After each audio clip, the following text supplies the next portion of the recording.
एक गांव में हरिया नाम का एक गरीब आदमी रहता था। उसका एक छोटा सा परिवार था जिसमें उसकी पत्नी राधा, छोटा बेटा दीपक और बड़ी बेटी मीरा रहती थी। हरिया अपना परिवार पालने के लिए शहर में चाय का ठेला लगाकर चाय बेचा करता था। हरिया का बेटा दीपक 7वीं कक्षा में पढ़ता था और बेटी मीरा 12वीं कक्षा में। दीपक का स्कूल घर से 2 किलोमीटर की दूरी पर था, जिसकी वजह से उसे पैदल ही स्कूल में जाना पड़ता था। हरिया जब रात को थके हारे घर लौटता तो दीपक दिन भर की परेशानियां अपने पिता को बताना शुरू कर देता। पापा जी, तुम तो हमारी मजबूरी समझते ही नहीं। घर से मुझे रोज पैदल स्कूल जाना पड़ता है। हमारे स्कूल के सभी बच्चों के पास साइकिल है। वह साइकिल चलाकर 10 मिनट में स्कूल पहुंच जाते हैं और मैं पैदल के चक्कर में स्कूल में लेट हो जाता हूँ। आप कब से कह रहे हो मेरी नई साइकिल आ जाएगी, कब आएगी? दीपक की माँ उसकी बात को काटते हुए बोली, तुम्हारे पापा अभी अभी थके हारे आए हैं, उन्हें खाना खा लेने दो। अभी घर का बजट ठीक नहीं है। चाय भी बहुत कम बिक रही है। चीनी और चाय पत्ती कितनी महंगी हो गई है। और दूध का तो नाम ही ना लो। अब चाय बेचने में वह बात नहीं रही। थोड़ी बहुत बचत होती है तो आधे से ज्यादा तुम्हारे पिताजी चाय उधार बांट कर आ जाते हैं। और मुझे देख, एक पुरानी साड़ी कब से पहन रखी है। हर बार नया त्योहार आता है, सोचती हूँ इस त्योहार में नई साड़ी लूंगी, मगर वह त्योहार भी यूं ही निकल जाते हैं और मैं मन मार कर रह जाती हूँ। मीरा 12वीं क्लास में पढ़ती है, उसकी शादी के लिए भी तो पैसे इकट्ठे करने हैं, लेकिन घर में एक फूटी कौड़ी भी जमा नहीं हो पाती। बेटा, हम भला उस मकान में रहने वाले बड़े लोगों की बराबरी कैसे कर सकते हैं? दीपक के पिता हरिया कुछ सोचते हुए बोले, बेटा, बचपन में हम भी स्कूल पैदल ही जाया करते थे और कभी कभी तो पैर में दर्द भी हो जाता था। लेकिन अब जमाना बदल गया है। गरीब से गरीब माँ बाप भी अपने बच्चों की पढ़ाई की खातिर नया बस्ता, नई ज्योमेट्री बॉक्स, नए जूते और नई वर्दी कैसे न कैसे करके दिला ही देता है। तो फिर हम क्यों पीछे रह जाए? मेरे बच्चे, तुम्हें चिंता करने की जरूरत नहीं है। चाहे कुछ भी हो जाए, मैं तुम्हारे लिए नई साइकिल का इंतजाम जरूर करूंगा ताकि तुम्हें स्कूल पैदल न जाना पड़े। सुबह का सूरज निकल चुका था। हरिया बीवी बच्चों के जागने से पहले ही बिना कुछ खाए पिए अपने चाय के ठेले की तरफ चल दिया। रास्ते में चलते चलते उसे याद आया कि उसका एक मित्र चाय का ठेला खरीदने की बात कर रहा था। वो पूरे 5,000 रुपए देने के लिए तैयार था। उस समय मैंने अपने मित्र को कहा था, यह तो मेरी रोजी रोटी है, मैं यह कैसे बेच सकता हूँ? इस छोटी सी दुकान से मेरा परिवार चलता है। चौक पर पहुंचने के बाद हरिया रुका। एक रास्ता चाय की दुकान की तरफ जा रहा था और दूसरा रास्ता हरिया के मित्र संजय कुमार के घर। हरिया सोचने लगा, अगर चाय का ठेला बेच दूं तो दीपक के लिए बाजार से एक नई साइकिल खरीद लाऊंगा, फिर दीपक को स्कूल पैदल नहीं जाना पड़ेगा। लेकिन अगर चाय का ठेला बेच दिया तो 2 पैसे कहाँ से कमाऊंगा? और जो इतने लोगों को चाय उधार दी हुई है उनसे पैसे कैसे वापस लूंगा? हरिया वहीं चौक पर बैठकर ईश्वर से प्रार्थना करने लगा, हे प्रभु, तुम ही कुछ मदद करो। तभी उसके पास एक 5 वर्ष का नन्हा सा बालक आया और आकर हरिया के पास खड़ा हो गया। हरिया ने उस नन्हे बच्चे से उसका नाम पूछा। बेटा, क्या नाम है तुम्हारा? वह बच्चा कुछ नहीं बोलता। हरिया ने उस बच्चे को अपनी गोद में उठाया और अपने मित्र संजय के पास तेज तेज कदमों से चलने लगा। उसे डर था कहीं उसका मित्र ड्यूटी के लिए घर से निकल ना जाए। एक बड़े से मकान के सामने हरिया रुक गया। संजय अपने घर से निकल ही रहा था। हरिया को आता देख वो रुक गया और हरिया का हाल चाल पूछने लगा। और हरिया भाई, कैसे हो? सब ठीक ठाक तो है ना? हरिया ने बीती रात की सारी कहानी बता दी। तब संजय ने कहा, देखो भाई हरिया, मैं तुम्हारी भावनाओं की कदर करता हूँ। 5,000 रुपए तो मैं तुम्हें दे दूंगा। तुम दीपक के लिए नई साइकिल भी खरीद लोगे। तुम्हारा बच्चा स्कूल से साइकिल भी जाएगा। लेकिन तुम तो जानते ही हो, शहर के अंदर एक छोटी सी नौकरी भी बड़ी कठिनाई से मिलती है। मेरी बात मानो, चाय का ठेला मत बेचो। घर में तुम ही एक कमाने वाले हो और तुम ही बेरोजगार हो जाओगे तो घर में बच्चे और भाभी कहाँ से खाना खाएंगे? हरिया कहने लगा, भाई, शहर में बहुत से मजदूरी वाले काम हैं, उनमें से एक काम कर लूंगा। संजय तुरंत घर के अंदर जाता है और 5,000 रुपए लेकर वापस आता है और लाकर हरिया को दे देता है और कहता है, हाँ हरिया भाई, कुछ चाय पानी तो पीते जाओ। हरिया कहता है, आज नहीं भाई, अभी जल्दी में हूँ, फिर कभी मिलते हैं। इतना बोलकर हरिया तुरंत चल पड़ा। पुलिस स्टेशन 3 किलोमीटर दूरी पर था। हरिया सोचने लगा, पहले इस बच्चे को पुलिस स्टेशन जमा करवा देता हूँ, बाकी काम बाद में करूँगा। हरिया चलते चलते अभी आधा किलोमीटर ही चला होगा। रास्ते में उसे एक दुकान दिखाई दी। बहुत सारी छोटी छोटी बच्चों की साइकिलें दिखाई देने पर हरिया वही साइकिल की दुकान पर खड़ा होकर दीपक के लिए अच्छी सी साइकिल देखने लगा। तभी दुकान का मालिक बाहर आया और बोला, कहो भाई साहब, कौन सी साइकिल दिखाऊं? दुकानदार हरिया की गोद में 5 साल के बच्चे को देखकर एकदम चौंक गया। उसने तुरंत अपनी जेब से मोबाइल निकाला और फोन में बताने लगा, पूजा बहन, तुम्हारा बेटा वंश मिल गया है। यहाँ एक व्यक्ति उसे लेकर आया है। दुकानदार तुरंत हरिया को कमरे के अंदर ले गया और ले जाकर सोफे पर बिठा दिया और कहने लगा, यह मेरी बहन पूजा का बेटा है और मैं इस बच्चे का मामा हूँ। मेरी बहन सुबह सुबह वॉक करने के लिए पार्क में जाती है, तो वंश भी जिद करके साथ में चल पड़ा और ना जाने खेलते खेलते कहाँ गायब हो गया। हम सब सुबह से इसे ढूंढने में लगे हैं। तुम कोई नेक इंसान दिखाई देते हो। अगर वंश ना मिलता तो मेरी बहन का रो रो के बुरा हाल हो जाता। मैं तुमसे बहुत खुश हूँ। तुम यहाँ साइकिल देखने आए थे ना? इस दुकान में जो भी साइकिल तुम्हें पसंद आए तुम ले जा सकते हो। हरिया ने कहा, जी मेरे पास तो सिर्फ 5,000 रुपये है, तो तुम कोई ऐसी साइकिल दिखा दो जिसकी कीमत 5,000 रुपये हो। दुकानदार हरिया को देखने लगा और बोला, मैं इस वंश का मामा हूँ, इसके लिए तो मैं पूरी दुकान लुटा सकता हूँ।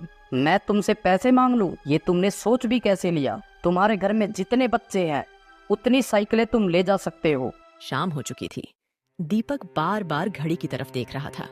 वो माँ से कहने लगा, माँ, मुझे नहीं चाहिए साइकिल, मुझे मेरे पापा चाहिए। न जाने कहाँ चले गए। तब मीरा बोली, तूने ही तो जिद की थी पापा से साइकिल खरीदने के लिए। बेचारे पापा न जाने कहाँ भटक रहे होंगे। तभी दरवाजे पर दस्तक हुई। दीपक ने तुरंत दरवाजा खोला। देखा तो सामने पापा खड़े हैं और उनके पीछे रिक्शा खड़ा हुआ है। उसमें 2 नई साइकिलें रखी हुई हैं। हरिया ने कहा, मेरे बच्चों, एक साइकिल मीरा की, एक साइकिल दीपक की। अब तुम्हें स्कूल पैदल नहीं जाना पड़ेगा। हरिया ने वह 5,000 रुपए घर आते समय संजय की पत्नी को वापस लौटा दिए थे। हरिया अगली सुबह रोज की तरह अपने उसी पुराने ठिकाने पर चाय बेचने के लिए चल पड़ा। एक गांव में शीला नाम की एक महिला रहती थी। उसका 18 साल का एक ही बेटा था जिसका नाम राजू था, जो कि घर छोड़कर भाग गया था।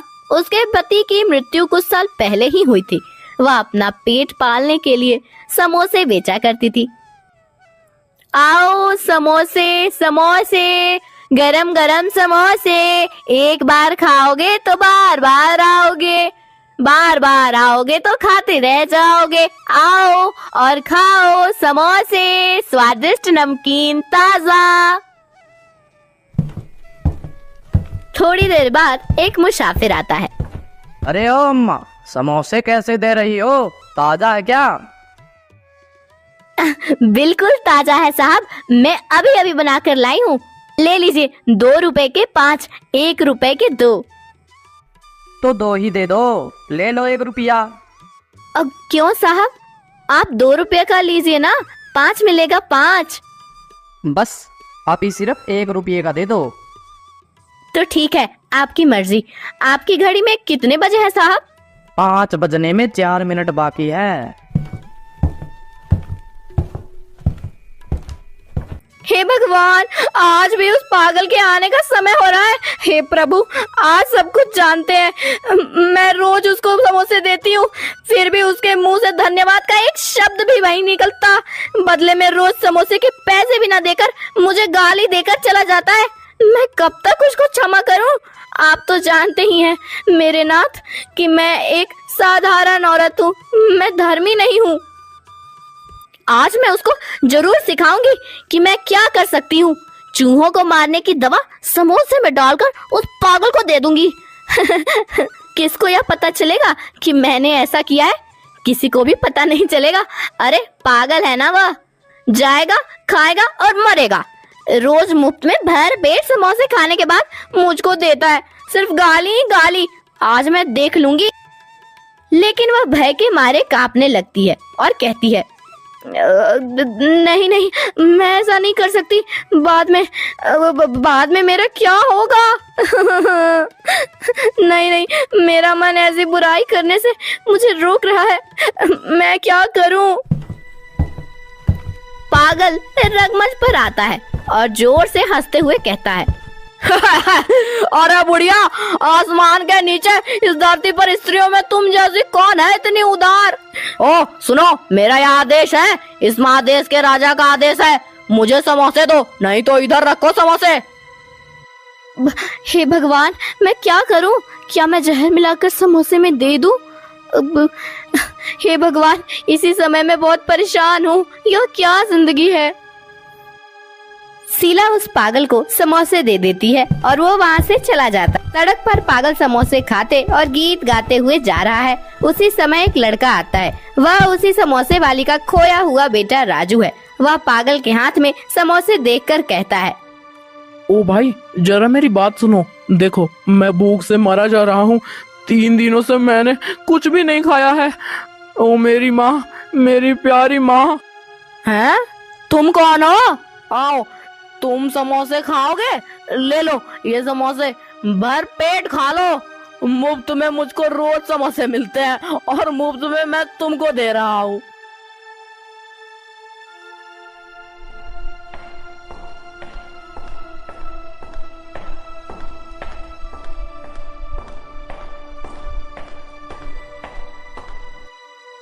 अम्मा, अम्मा, मैं घर वापस आ गया। देखो, मैं तुम्हारा बेटा राजू आ गया हूँ। कौन? कौन? मेरा बेटा राजू? तू मुझे छोड़कर कहाँ चला गया था? तुम्हारे जाने के बाद से मैं एक रात भी नहीं सो पाई। तुमने ऐसा क्यों किया बेटा? कम से कम कुछ बताकर तो जाना चाहिए था। अम्मा, मुझसे गलती हो गई, माफ करो अम्मा। मैं वादा करता हूँ, अब से मैं तुम्हें कभी भी अकेले छोड़कर कहीं नहीं जाऊंगा माँ, कभी नहीं। ठीक है बेटा, जो कुछ भी हुआ सब हमारी भलाई के लिए ही हुआ। विश्वास करने वालों को ईश्वर कभी भी नहीं छोड़ता। जो कुछ भी हुआ मैं उसे भूल जाती हूँ। फिर अपनी अम्मा को ऐसा कष्ट कभी मत देना। लगता है कि तुमने कई दिनों से कुछ नहीं खाया है। हाय रे, कितने दुबले पतले हो गए हो तुम। हाँ माँ, मैं कई दिनों तक भूख से तड़पता रहा, मगर किसी ने मुझे खाना नहीं दिया। और हाँ माँ, आज मैं भूख से रास्ते में मरने ही वाला था, परंतु ठीक उसी समय वहाँ एक पागल समोसे खाते हुए आया। जब मैंने उससे समोसे मांगा तब वो सारे समोसे मुझको देकर चला गया। मैंने शीघ्र ही सारे समोसे खा लिए और भरपेट पानी भी पी लिया और इस तरह से घर पहुँच सका, वरना मैं रास्ते में ही मर गया होता। शीला बेहोश होकर गिर जाती है। हाँ, ओ मेरा बेटा, मेरा बेटा। तुमको क्या हुआ अम्मा? तुम इतनी दुखी और परेशान क्यों हो? तुम्हारा बेटा तो आ गया ना, तो फिर तुम क्यों दुखी हो माँ? कुछ नहीं बेटा, कुछ नहीं। मैं कैसे इन सारी घटनाओं के बारे में तुझे बताऊं? वह पागल, ये सारे समोसे, मैं कुछ नहीं बेटा, कुछ नहीं। अब से मुझे पूरा विश्वास हो गया कि हम जैसा देंगे वैसा ही पाएंगे। यदि हम अच्छी चीजें दूसरों को देंगे तो बदले में अच्छी चीजें हमको वापस भी मिलेंगी। अब जाओ बेटा, तुम जाकर नहाओ। राजू के जाने के बाद शीला दोनों हाथ ऊपर उठाकर प्रार्थना करती है, हे भगवान, तेरा लाख लाख शुक्रिया। इनसे मिलिए, ये है कमला जी। इनके पति का देहांत आज से 2 साल पहले ही हो गया था। कमला जी के 2 ही बेटे हैं और वो दोनों शादीशुदा है। बड़े बेटे का नाम है दिनेश, जो कि अपनी छोटी सी जमीन में खेती बाड़ी का काम करते हैं, और छोटे बेटे का नाम है राकेश, जो एक प्राइवेट कंपनी में जॉब करते हैं। अब जरा इनसे मिलिए। ये है बड़ी बहू पूजा, जो कि गांव की रहने वाली है और पूरा दिन घर के काम में लगी रहती है। और ये है छोटी बहू तापसी, जो कि ग्रेजुएट है। और पूरा दिन पढ़ाई और कभी कभी घर का छोटा मोटा काम कर लेती है। एक दिन छोटी बहू किसी अखबार में विज्ञापन देखकर अपने पति के पास आई और बोली, सुनिए जी, हमारे बगल में जो बड़ा सा प्राइवेट स्कूल है ना, उस स्कूल में टीचर की वैकेंसी निकली है। अगर आपकी इजाजत हो तो मैं वहां इंटरव्यू देने चली जाऊं। तापसी, यह भी कोई पूछने वाली बात है? आखिर इतनी पढ़ी लिखी होने का क्या फायदा जो घर में सिर्फ खाना बनाओ। अगले दिन तापसी इंटरव्यू देने जाती है और शाम को आते वक्त मिठाई का डिब्बा लेकर घर आती है, क्योंकि उसकी नौकरी पक्की हो जाती है। घर आते ही अपने पति से कहती है, राकेश जी, आज मैं बहुत खुश हूँ, मेरी नौकरी लग गई। अरे तापसी, यह तो बहुत खुशी की बात है। आज से मेरी पत्नी तो नौकरी वाली हो गई है। कम से कम घर के खर्चों में तो हाथ बटाएगी। तभी बड़ी बहू पूजा भी आ जाती है और अपनी देवरानी को बधाई देते हुए कहती है, यह तो बहुत खुशी की बात है तापसी, तुमने अपनी पढ़ाई का सही उपयोग किया। काश मैं भी तुम्हारे जैसी ग्रेजुएट होती तो मैं भी नौकरी करती।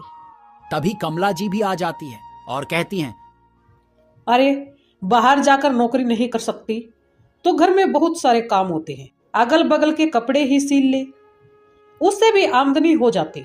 लेकिन नहीं, तुम्हें घर में बैठने से फुर्सत मिले तब तो कुछ करोगी। हाँ भाभी, सासू माँ सही कह रही है। घर में भी तो आप कुछ काम कर सकती हैं। आप चाहे तो अपना बुटीक खोल सकती है।